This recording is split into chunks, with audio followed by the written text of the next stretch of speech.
La mer ne faisait pas de bruit. Non pas qu'elle fût calme, ses vagues semblaient onduler, se gonfler, se déployer, mais aucun son n'en émanait. Pas le clapotis contre la coque, pas le sifflement du vent, pas le frémissement des cordages. Rien. Ce silence, plus dense qu'un brouillard, enveloppait tout. Il semblait absorber même les pensées, les contraindre à se tapir. Marc, assis sur le rebord de son vieux bateau, le Jeanne-Louise, nommé d'après sa mère disparue, observait les remous sans remous. Il ne pensait plus vraiment, il ressentait. Et ce qu'il ressentait, c'était une absence. L'eau brillait, mais sans éclat. Les reflets du ciel, d'un gris cendré, n'y dansaient pas. Il s'y noyait. Marc passait chaque jour sur cette mer depuis l'enfance. Il connaissait son sel, son rythme, ses humeurs. Mais depuis le naufrage, quelque chose avait changé. Il n'y avait pas eu de tempête, pas de cris, pas de lutte, juste un basculement, et puis le noir. Il était le seul à être remonté. Depuis, il revenait. Chaque matin, il quittait le port à l'heure où la brume est la plus dense, où les mouettes dorment encore. Il fuyait les regards. Il ne parlait plus aux autres pêcheurs. Il lui lançait des regards obliques, évitait ses silences. Certains disaient qu'il s'était noyé avec les autres, qu'il n'était plus tout à fait revenu. D'autres prétendaient que son bateau n'était jamais rentré au port. Mais le Jeanne-Louise était bien là, grinçant sous ses pas. Il la reconnaissait à chaque planche, à chaque nœud de corde. Ce matin-là, pourtant, quelque chose clochait. L'air avait une odeur plus dense, davantage iodée, presque métallique. Le sel semblait accrocher la gorge, comme si l'humidité portait une mémoire ancienne, rance. Marc posa la main sur le rebord. Le bois suintait, mais d'un froid qui n'était pas marin. Un froid profond, lent, comme si le bateau n'était plus tout à fait vivant. Il lança ses filets. Ils tombèrent sans bruit. Le silence n'était pas seulement dans l'air. Il s'était infiltré en lui, dans ses os, dans ses gestes. Quand il tirait sur les filets, il ne sentait plus la résistance de l'eau. Il remontait trop facilement, presque léger, mais vide. Pas un seul poisson depuis 3 jours. Marc n'en parlait pas. À qui l'aurait-il dit? Il s'arrêta un instant, scrutant la surface. Sous lui, l'eau semblait attendre. Il n'y avait pas de houle, mais une tension, comme si la mer retenait son souffle. Il crut voir un frisson, une ligne plus sombre, glisser sous la coque. Il se pencha. Rien. Il se redressa, le cœur légèrement accéléré. Un battement, et puis plus rien.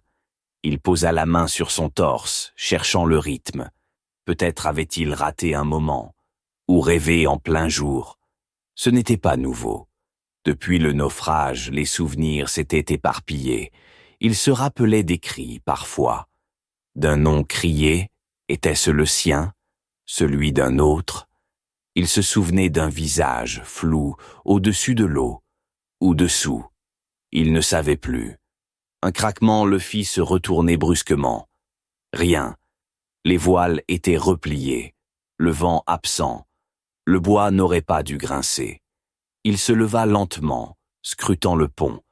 Son ombre s'étirait anormalement longue, sans source définie. Il cligna des yeux. L'ombre reprit sa place. Il baissa les yeux. L'eau semblait plus sombre, là, juste sous la coque, comme si quelque chose, ou plusieurs choses, nageaient en cercle.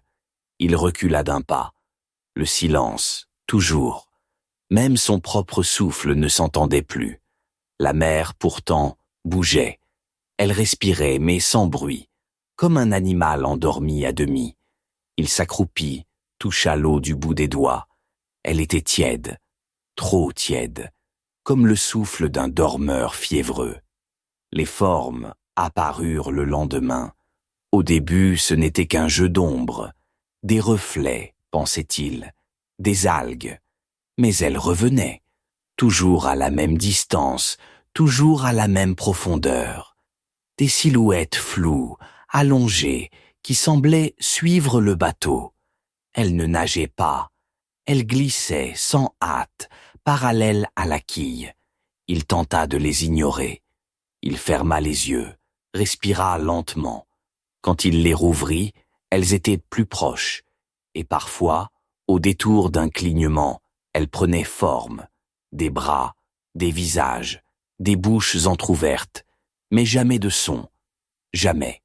Il commença à parler seul, à voix haute, pour briser le mutisme. Mais sa voix, elle aussi, s'éteignait dans l'air, comme si les mots n'étaient plus faits pour flotter ici, comme si tout ce qui était humain s'évaporait. Il tenta de rentrer au port plus tôt ce jour-là, mais la côte semblait s'éloigner. Chaque coup de rame, chaque tour de moteur ne faisait que déplacer l'eau. Le monde restait fixe. La nuit tomba sans prévenir. Les étoiles étaient absentes. Le ciel, l'eau, le bateau, tout paraissait fait du même tissu sombre. Il ne dormait plus. Il fermait les yeux parfois, mais il ne rêvait pas. Les ombres sous la mer étaient devenues des présences. Il les sentait parfois se presser contre la coque, comme des mains sans chaleur. Il ne criait pas. Il n'aurait pas su s'il criait. Un matin, il se réveilla sur le pont. Il ne se souvenait pas s'être allongé. Un filet restait accroché au bord, tendu. Il le tira. Quelque chose en sortit. Pas un poisson. Une forme. Trop lourde, trop molle. Il ne put la voir tout à fait. Il la laissa glisser sur le bois, puis par-dessus bord. Il ne voulait pas savoir. Le silence, à présent, semblait l'habiter. Il ne se souvenait plus de sa propre voix. Il n'avait plus faim, plus soif. Il était là, juste là. Ce matin-là, l'eau était plate, d'une platitude tirée au cordeau. Il se leva. Le vent s'était arrêté depuis longtemps. Mais ce jour-là, il n'y avait plus d'air du tout. Il avança vers le mât. L'ombre du bateau sur l'eau n'était plus la sienne. Il se pencha. L'ombre se pencha aussi. Mais elle leva la main. Lui, non. Il recula, chancela. Le pont grinça. Les planches se mirent à frissonner. Une vibration, sourde mais muette, semblait parcourir le bois. Il ferma les yeux. Quand il les rouvrit, l'eau montait. Le Jeanne Louise sombra sans un bruit. Pas un éclat, pas un cri, pas un craquement. L'eau le recouvrit comme un linceul de velours. Il sentit le sel envahir sa bouche, mais aucun goût n'en sortit. Il tenta de bouger. Ses bras étaient lourds, son souffle absent. Autour de lui, les formes l'attendaient. Elles l'entourèrent, lentement, tendrement. Il reconnut un visage, puis un autre, puis le sien. Ses poumons ne brûlaient pas. Il ne respirait plus. Il flottait, ou tombait. La mer, enfin, l'accueillait. Il ouvrit les yeux. Impossible de dire combien de temps s'était écoulé. Le ciel était encore noir, mais d'un noir plus dense, presque mat. Il flottait toujours, mais sans sensation de corps, ni poids, ni froid. Juste une conscience, mince comme une pellicule. La mer l'enveloppait comme un drap tiède. Il ne voyait plus ses mains, pas même ses jambes. Pourtant, il persistait. Quelque chose bougea dans son dos. Un frôlement, lent, humide, comme une caresse d'enfance oubliée. Il tenta de se retourner. Rien. Le monde ne tournait plus autour de lui. C'était lui qui tournait dans le monde. Ou bien le monde lui tournait dans la tête. Des gouttelettes invisibles semblaient couler derrière ses yeux. Il pensa au nom du bateau. Jeanne Louise, sa mère. Mais le mot avait pris un goût étrange, métallique, comme s'il avait fermenté dans sa mémoire. Il se souvint alors, ou pensa se souvenir. Elle était là, sur le quai, ce jour-là, avant le naufrage.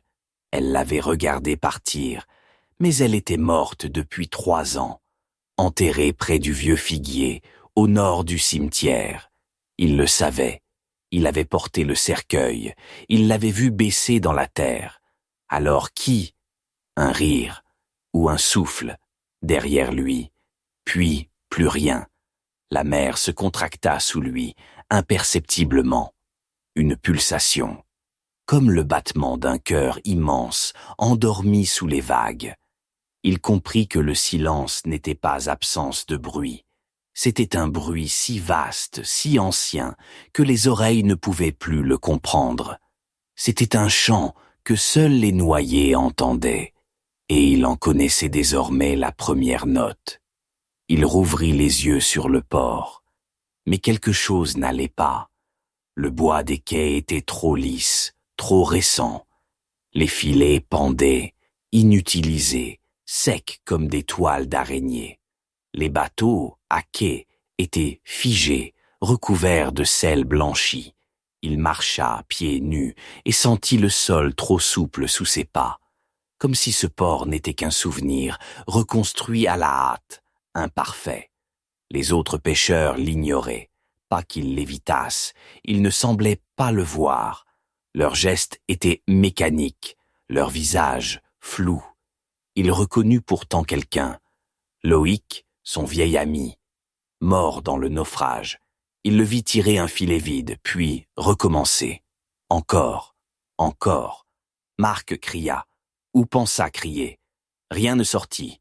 Il courut jusqu'au hangar rouge, celui où ils entreposaient les prises. La porte grinça. À l'intérieur, des caisses vides, des murs suintants, et, au fond, un miroir brisé. Il s'en approcha. Son reflet vacillait, comme vu à travers une flaque. Mais ce n'était pas lui. Pas tout à fait. Les yeux étaient trop noirs, trop larges, et l'eau coulait de ses cheveux alors qu'il était sec. Une main derrière lui toucha son épaule. Il se retourna. Rien. Mais le sol était humide, là où il se tenait. Il s'enfuit, vers sa maison, vers ce qui fut sa maison. Les escaliers étaient plus raides, les murs plus étroits. L'odeur, celle du linge humide, de la pierre froide, était identique. Il monta au grenier. Il y avait là un coffre. Il l'ouvrit. À l'intérieur, une chemise d'enfant, une vieille photo et un carnet, le carnet de sa mère. La lecture fut lente, hésitante. L'écriture tremblait, griffonnait. Les dernières pages parlaient d'un rêve récurrent, d'un appel, d'un bateau qui revenait sans voile, d'un fils qui ne parlait plus, et d'un pacte. Il faut donner pour reprendre. La mère ne rend que ce qu'on lui promet. Il relut la phrase, plusieurs fois, et comprit. Le rêve recommença, mais cette fois, il n'était pas spectateur. Il était sur le Jeanne-Louise, mais les planches du pont étaient faites d'os, les voiles, de peau. Il tenait la barre. Le vent soufflait, mais derrière lui. Il ne se retourna pas. Il ne pouvait pas. Chaque mouvement coûtait une mémoire. Il le savait. À chaque pas sur le pont, il sentait un souvenir s'effacer. Le rire de sa sœur, le goût des oranges d'hiver, le bruit du chien sur le gravier. Il continuait pourtant. Devant lui, la mer s'ouvrait. Littéralement. Une faille, béante.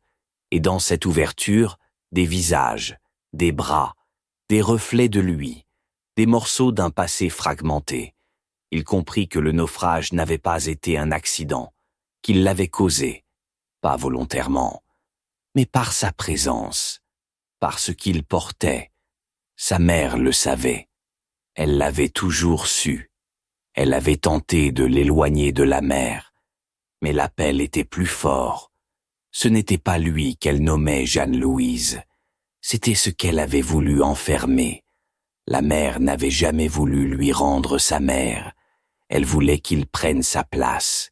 Et maintenant, c'était le moment. Il lâcha la barre, et les choses remontèrent. Le matin suivant, le Jeanne-Louise réapparut dans le port, vide, mais intact, les filets rangés, le pont sec, le moteur froid. Les pêcheurs se rassemblèrent en silence. Aucun ne monta à bord. À l'intérieur, sur la cabine, un mot était gravé, maladroitement sur le bois. « Je suis là ». Le père Jacques, plus brave que les autres, grimpa enfin. Il ouvrit la cale. À l'intérieur, une chemise d'enfant posée sur un lit de varech, et un carnet.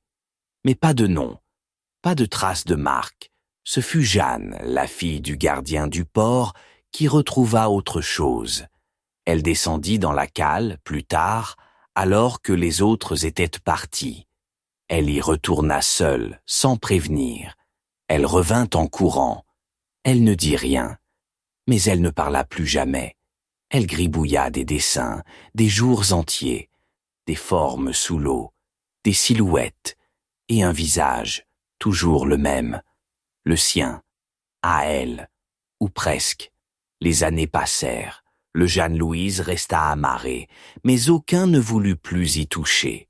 On l'enlaça de chaînes, on le laissa pourrir, mais il ne pourrissait pas. Parfois, la nuit, on voyait une lumière danser sur le pont. Un homme, disait-on, ou une ombre. Certains juraient entendre un moteur ronronner sans qu'il ne bouge. D'autres affirmaient que le nom sur la proue changeait. Parfois, ils disaient « Marc », parfois « Jeanne-Louise », parfois rien, et parfois, il n'y avait plus de bateau.